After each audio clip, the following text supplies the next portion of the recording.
Welcome back. So the second limitation for the payback period has to do with, let's look at the example we were doing before. So we have a company who is looking at investing in equipment that has a cost of $15,000. Here is the cash inflows from both of those different capital assets. We can see that both have a payback period of 3 years. But now let's say in year 4, capital asset A is done. It no longer produces any inflows for the company, whereas capital asset B continues to produce inflows. It goes back to 4,000. Okay, under the payback period, it would stop here because it would say, hey, your payback period of 15K, it's been reached after year 3. Go ahead and make your selection. They're both equally the same.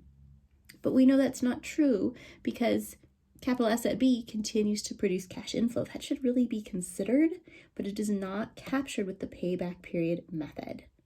Okay, so that leads us to our conclusion, which is that the main limitations of the payback period, limitations of payback period method, we saw the first one in the last video, that it ignores the time value of money.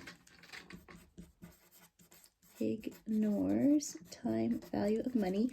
Basically, it treats all cash flows as if they were the same, when we know these are not the same. This one is preferred because you get higher amounts earlier in the life of the asset.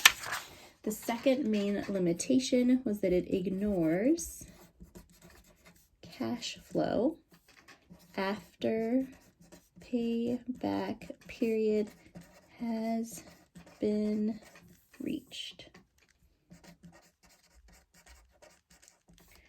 Right, as we saw here, it would treat both of these assets as equal, but we see that B is more attractive because it continues to produce cash inflows for the company after the payback period, whereas asset A doesn't. So those are some big limitations that could impact the company when they're selecting between these two assets, which is why the PBP is only used as an initial screening tool. Like if you have 20 competing projects, then you can use PBP to just weed it out and narrow it down, but it's not ever used as the final selection, like when you're left between your last 2 competing projects.